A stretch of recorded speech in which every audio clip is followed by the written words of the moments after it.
año 1973, mis padres, Gerardo y Lola, decidieron empezar con la primera cosecha, ¿no? En casa, con la finca de aquí de la bodega, de cepas prefiloxéricas de más de 200 años de antigüedad.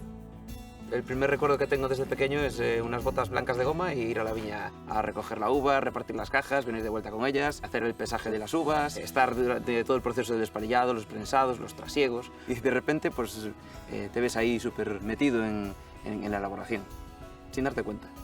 El relevo generacional está asegurado en Do Ferreiro. Tanto mi hermana Encarna como yo vivimos esta profesión y este proyecto y este oficio pues, desde que tenemos prácticamente uso de razón. Mis padres tenían viñedos y yo desde pequeño pues los acompañaba en las labores de campo. Además era algo que me gustaba y con lo que disfrutaba. Para mí poder gestionar y hacer proyectos de viñas es un orgullo. Mi padre se dedicaba a hacer eso hace muchos años. Yo decidí continuar con el negocio de una forma más profesional.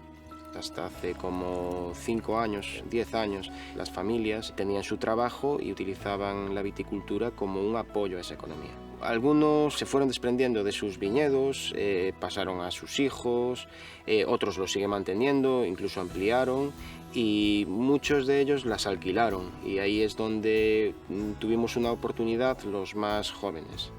Realmente es un negocio rentable y que además funciona. Comezamos absolutamente desde cero, non tiñamos viñedos, non tiñamos bodega, pero sí que tiñamos ganas de empezar a facer as cousas ben, non? Nós non tiñamos superficie suficiente para poder facer un viñedo. Pensar na idiosincrasia da xente en Galicia que ten moito apego pola terriña e costalle moito desprender. E ao final acabamos recurrindo á figura de monte comuna. Comezamos no 2010 a plantar os viñedos, non sería hasta o 2016 que conseguimos pois, empezar a ter no mercado as primeiras botellas. Non? Un dos puntos de inflexión na adega Noelia Bebelia foi gañar no ano 2021 o primer premio do concurso do Albariño de Cambados. Pasamos de estar incluso con certas dificultades para vender toda a produción no ano anterior a unha semana despois tiñamos toda a produción vendida esa mesma colleita. Eu empecé con meus abuelos, porque tiñan viñas tamén, e o que facían, sobre todo todos os rapaces pequenos, era meternos dentro dos barriles a pisar as uvas, e pasábamoslo en grande. E fomos cada vez introducindo máis nese mundo do viño. Plantearte crear unha bodega, pois era como moi difícil e moi arriesgado. Meu pai arriesgou e aquí estamos.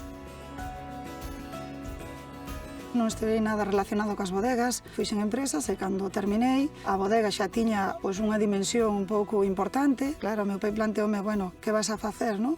E como o mundo do viño sempre me gustou, pois decidín quedar na bodega.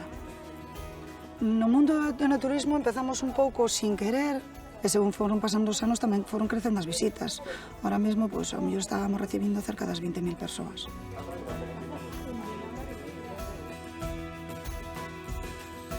La DEO Rías Baixas aporta sin duda riqueza económica, riqueza cultural, oportunidades, una forma de hacer bien las cosas. Esto es el gran esfuerzo que hizo la generación anterior y los fundadores de esta DEO, una de las más jóvenes y con la que mayor proyección se pudo hacer. Para un proxecto tan pequeno e novo como nós pertencer a unha denominación de origen como Rías Baixas, que desde a súa creación fixeron unha gran tarefa de promoción e internacionalización do albariño, é un aspecto fundamental. Porque albariño hai en moitos lugares do mundo, Rías Baixas só hai un.